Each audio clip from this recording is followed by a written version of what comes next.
राजस्थान, ठीक है ना। राजस्थान क्षेत्रफल की दृष्टि से भारत का सबसे बड़ा राज्य है, ये मालूम है ना। ये तक तो हो गया था। आज इसका क्षेत्रफल कितना है?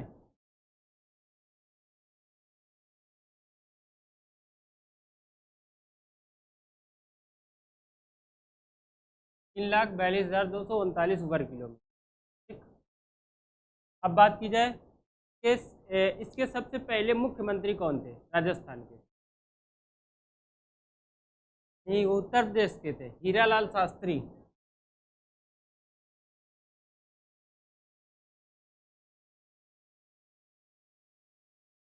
ये कौन थे?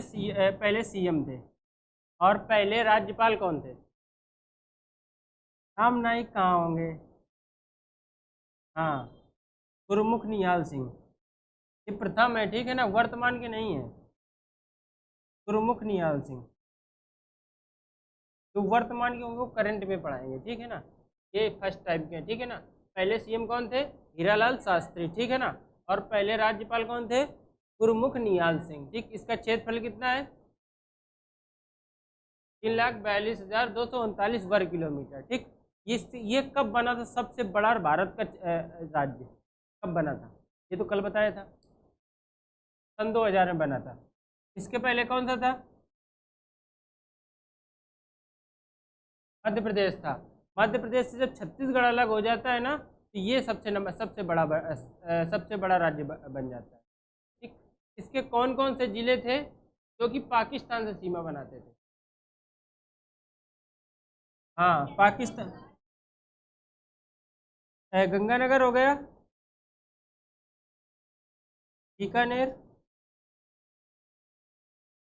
जैसलमेर, बाड़मेर। बताओ, बाड़मेर किसके लिए फेमस था? ऊंट अनुसंधान केंद्र, ठीक। जैसलमेर किसके लिए था? गर्म स्थान था, ठीक है ना। बीकानेर, हाँ। और जूनागढ़ किला मोस्ट इंपॉर्टेंट है, जबकि जूनागढ़ पड़ता कहाँ पर है? गुजरात में, ठीक। क्या? जूनागढ़ भुंजिया के लिए नहीं, बीकानेर भुंजिया के लिए फेमस है। लेकिन हमने, हाँ, लेकिन जो जूनागढ़ था ना, जूनागढ़ जगह पड़ती है वो गुजरात में, जबकि जूनागढ़ का किला कहाँ पर है? बीकानेर में, ठीक। और गंगानगर, गंगानगर में कौन सा मेला लगता था? कौन सा? गंगा मेढ़िया कर, ठीक। उसके बाद फिर से बताओ, टोटल क्षेत्रफल कितना है राजस्थान का? 3,42,239। पाकिस्तान से सीमा बनाने वाले 4 राज्य? गंगानगर, हाँ, गंगानेर, बीकानेर, जैसलमेर, बाड़मेर, ठीक है ना। अब इसके बाद आता है कि यहाँ के पशु पक्षी फूल बहुत पूछे जाते हैं, ठीक। राजकीय पशु, राजकीय पक्षी, राजकीय फूल। बताओ, मालूम है किसी को? राजकीय पुष्प क्या है? रोहिडा। मोस्ट इंपॉर्टेंट है, बहुत पूछे जाते हैं। हाँ, राजस्थान का रोहिडा।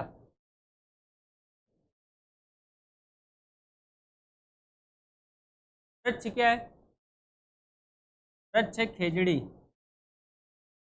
राजकीय होगा, राष्ट्रीय ना होगा, ये राज्य है, ठीक। इसको मरुस्थल का कल्प वृक्ष बोला जाता है।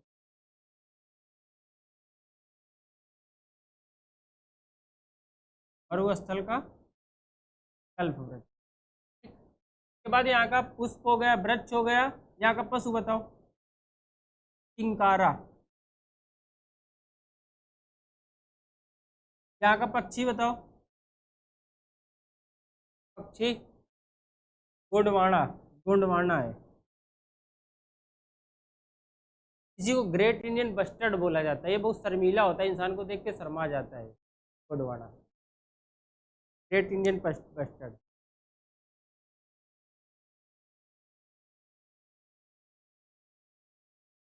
गुंडावन लिखना गलत नाम।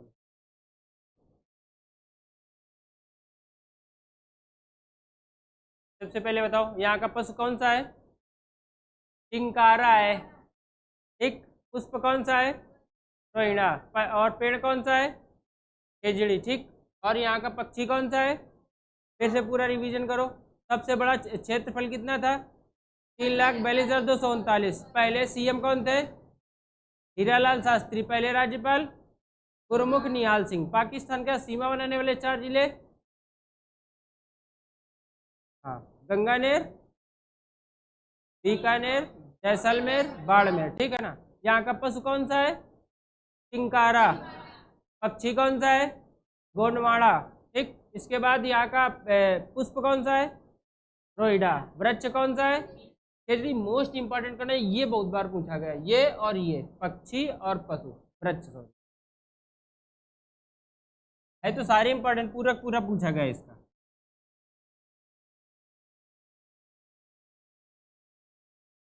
अब इसके बाद इंदिरा गांधी नहर सबको ये कल याद हो गई थी ना। इंदिरा गांधी नहर की लंबाई कितनी है? इंदिरा गांधी नहर ये पहले तो निकलती कहाँ से? इंदिरा गांधी नहर हरिके बैराज से। ठीक। हाँ सही है। हरिके बैराज है कहाँ पर? सतलज ब्यास के संगम पर। ठीक। राज्य कौन सा है? पंजाब। हरिके बैराज से कौन सी नदी नहर निकलती है? राजस्थान फीडर नहर। राजस्थान फीडर नहर। इसकी लंबाई कितनी है? 215। ठीक। इसके बाद इस नहर से किस नहर को पानी मिलता है? इंदिरा गांधी नहर को। इसकी लंबाई कितनी है? 649 किलोमीटर है, मीटर मत कंफ्यूज मत होना। अब इसके बाद इसके द्वारा किन किन जिलों को पानी दिया जाता है? कई जिनकी पाकिस्तान के साथ सीमा लगती है। गंगानगर, बाड़मेर, बीकानेर, जैसलमेर। ठीक है ना। अब इसमें हमने बताया था कि यहाँ पर मरुस्थल था, तो इस मरुस्थल का नाम क्या था? ये हमारे मरुस्थल है ना, मरुस्थल की सबसे लंबी नदी है, तो क्या नाम था इसका? थार मरुस्थल। ये थार मरुस्थल जब भारत और पाकिस्तान का बंटवारा हुआ था तो थोड़ा हिस्सा पाकिस्तान के पास गया था, तो पाकिस्तान इसका नाम क्या रखा? चोलिस्तान। का नाम रखे रहते हैं, मतलब इनको कोई सही नाम भी नहीं मिला था। ठीक। अब हमने इसमें बताया था ये सबसे अधिक जनसंख्या घनत्व वाला मरुस्थल है। विश्व में सर्वाधिक जनसंख्या घनत्व वाला मरुस्थल कौन सा है? थार मरुस्थल। कितनी जनसंख्या घनत्व है? 83 व्यक्ति प्रति वर्ग किलोमीटर। ठीक है ना। 83 व्यक्ति प्रति वर्ग किलोमीटर। ठीक है ना। ये कितनी जनसंख्या? ये क्वेश्चन पेपर में पूछा गया था, अभी इसी साल का है। ठीक। तो फिर से बताओ, भारत का राजस्थान का क्षेत्रफल 3,42,239 वर्ग किलोमीटर। इसकी सीमा इसकी अंतर्राष्ट्रीय सीमा किसके साथ लगेगी? पाकिस्तान के साथ। कौन कौन से जिले सटेंगे? गंगानगर, बीकानेर, जैसलमेर, बाड़मेर। ठीक। इसके बाद यहाँ का मरुस्थल का नाम क्या है? थार मरुस्थल। पाकिस्तान में इसका नाम? ठीक। इसमें से सर्वाधिक जनसंख्या घनत्व वाला मरुस्थल थार मरुस्थल। ठीक है ना। यहीं पर एक श्रेणी पड़ती है जिसका नाम क्या है? अरावली श्रेणी। विश्व की सबसे प्राचीनतम श्रेणी है। ठीक। कितने साल पुरानी है? 570 से 600 मिलियन वर्ष पुरानी। ठीक है ना। अरावली श्रेणी क्या है? विश्व की सबसे पुरानी श्रेणी। ठीक। सबसे पुरानी है। कितने साल पुरानी है? 570 से 600 मिलियन वर्ष पुरानी है लगभग। ठीक। किस काल की है? प्री कैम्बियन काल की।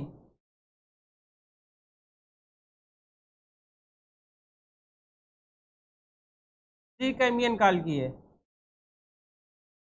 ठीक। इसके बाद अगर बात की जाए अरावली का प्राचीनतम विस्तार कहाँ से कहाँ तक था? लक्षद्वीप से हिमालय तक। वर्तमान में कहाँ से कहाँ तक विस्तार है? गुजरात के किस जगह पे? पालन की पालनपुर से दिल्ली। ठीक है ना। इसकी सबसे ऊंची चोटी कौन सी है? रायसीना ने गुरु शिखर है। गुरु शिखर ही पर क्या है? माउंट आबू। ठीक। इसकी गुरु शिखर की ऊंचाई कितनी है? 1722 मीटर। ठीक। गुरु शिखर के गुरु शिखर के माउंट आबू पर ही वशिष्ठ ऋषि ने हवन किया था और उसी हवन से बताया गया था कि 4 राजपूत निकले थे। कौन कौन से राजपूत थे? राम लक्ष्मण भरत शत्रुघ्न। लो, ये राजपूत कब हुए?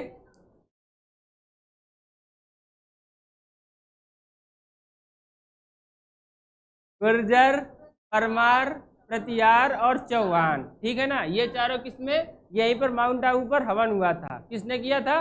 वशिष्ठ ऋषि ने। ठीक, इन्हीं के हवन से कौन? ये 4 राजपूत निकले थे। राजपूतों का इतिहास किसने लिखा है? जेम्स टॉड ने। ठीक है ना, राजपूतों का इतिहास किसने लिखा है? जेम्स टॉड ने। इनकी किताब का नाम क्या है? Annuls and antiquities of Rajasthan. Annuls and antiquities of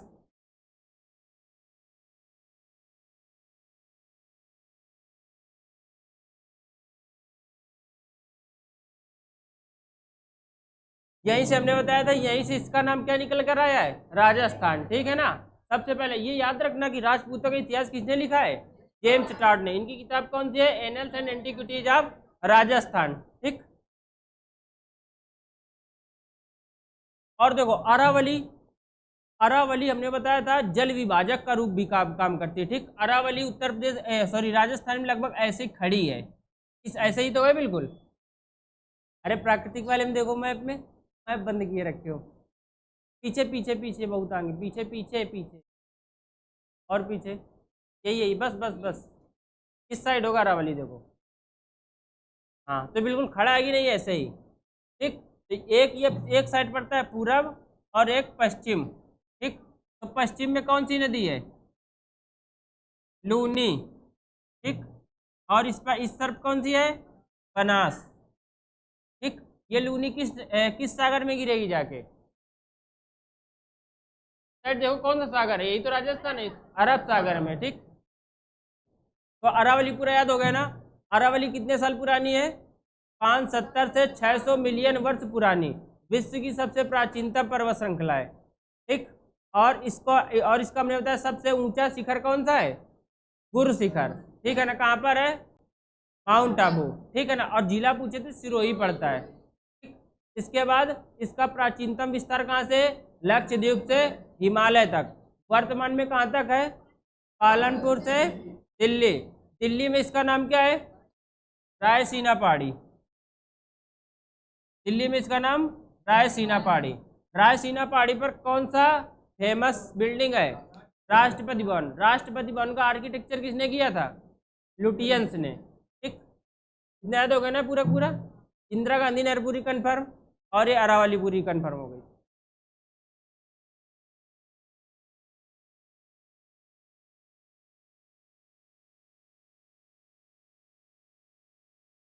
फिर नीचे देखो डूंगरपुर राजस्थान मिला, डूंगरपुर और बांसवाड़ा मिला, डूंगरपुर और बांसवाड़ा।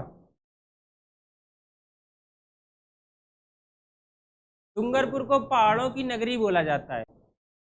डूंगरपुर बांसवाड़ा। नीचे देखो गुजरात की तरफ मिला, डूंगरपुर बांसवाड़ा। उधर राजनैतिक वाले में देखो डूंगरपुर बांसवाड़ा। ठीक, ये दोनों इन्हीं दोनों जिलों से कर्क रेखा होकर गुजरती है। ठीक, ये लिखाया था ना कल। और डूंगरपुर को पहाड़ों की नगरी बोला जाता है, लिख लो। डूंगरपुर को क्या बोला जाता है? पहाड़ों की नगरी।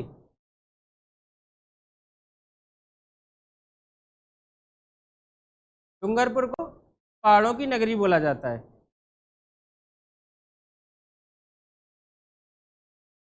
उसी के बगल में देखो तुम्हें मिलेगा आबू और सिरोही मिला, आबू और सिरोही। और इसके बगल में देखो इस तरफ, ये इस साइड की ओर थोड़ा सा उसी के बगल में आबू सिरोही मिलेगा। ठीक, तो ये लिखवाई दिया है। आबू क्या है? जिला ना है, सिरोही जिला है। माउंट आबू क्या है? जगह है। माउंट आबू वहाँ पर गुरु शिखर पर सबसे ऊंची चोटी है। ठीक है, वहीं पर माउंट आबू पड़ता है। ठीक, और गुरु शिखर की सबसे ऊंचाई कितनी है?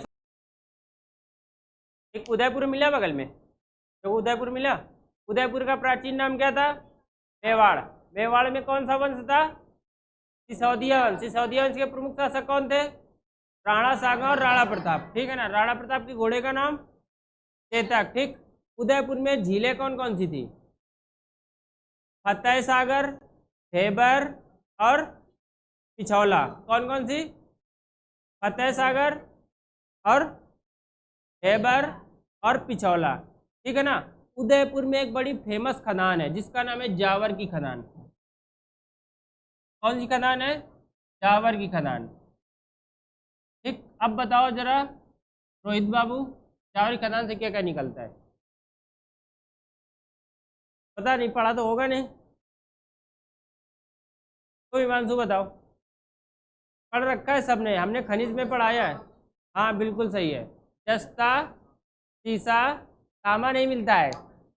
जस्ता, शीशा और चांदी, ठीक है ना। जस्ता शीशा, चांदी, ठीक। क्या क्या मिलता है? जस्ता, शीशा और चांदी, ठीक। तीनों चीजें मिली। अब इसके बाद उदयपुर के बगल में देखो, उदयपुर के ऊपर देखो नाथ द्वारा मिला होगा। नाथ द्वारा मिला, नाथ द्वारा, ठीक। नाथ द्वारा लिख लो। शंकर जी की सबसे ऊंची प्रतिमा है जिसका नाम विश्वास स्वरूपम है। भारत की सबसे ऊंची शंकर जी की प्रतिमा जिसका नाम क्या है? विश्वास स्वरूपम, बिल्कुल लिखना है। विश्वास स्वरूपम कहां पर है? नाथ द्वारा। शंकर जी की सबसे ऊंची प्रतिमा है। यही से तुम्हारा जियो आया था। विश्वास स्वरूपम क्या है? नाथ द्वारा। शंकर जी की सबसे ऊंची प्रतिमा है जिसका नाम क्या है? विश्वास स्वरूपम।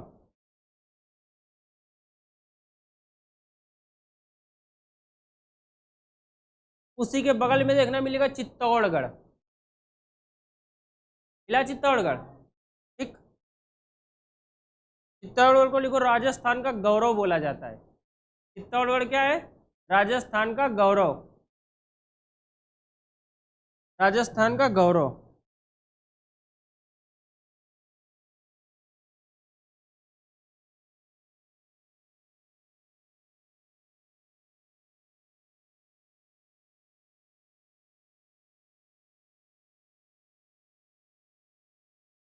चित्तौड़गढ़ को लेकर ये लड़ाई हुई थी किसके बीच? अलाउद्दीन खिलजी और राजा रतन सिंह पद्मावती के लिए, ठीक। चित्तौड़गढ़ में लिख लो, लड़ाई किसके किसके बीच हुई थी? अलाउद्दीन खिलजी और रतन सिंह।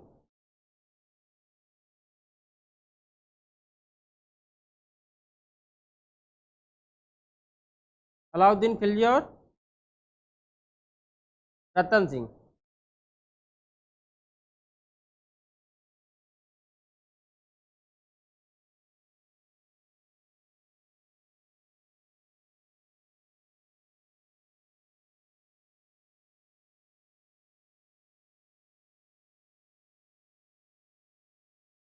खिलजी लिखना है, खिलजी। अब देखो इधर देखना, एमपी साइड मिलेगा कोटा। ऐसे कोने में ऐसे ही ऐसी जगह राजस्थान की निकली होगी, वहीं पर देखना मिलेगा कोटा। हाँ यहीं पर कोने में देखो कोटा मिलेगा। मिला ना कोटा? कोटा लिख लो। किसके लिए फेमस है? इंजीनियरिंग के लिए। कोटा इंजीनियरिंग के लिए फेमस। कोटा एक ऐसी जगह पर है जहाँ पर तीनों, एक कोयला की भी बिजली बनती है, एक पानी की भी बिजली बनती है, और ये जो परमाणु बिजली भी बनती है, ठीक। लिख लो, कोटा में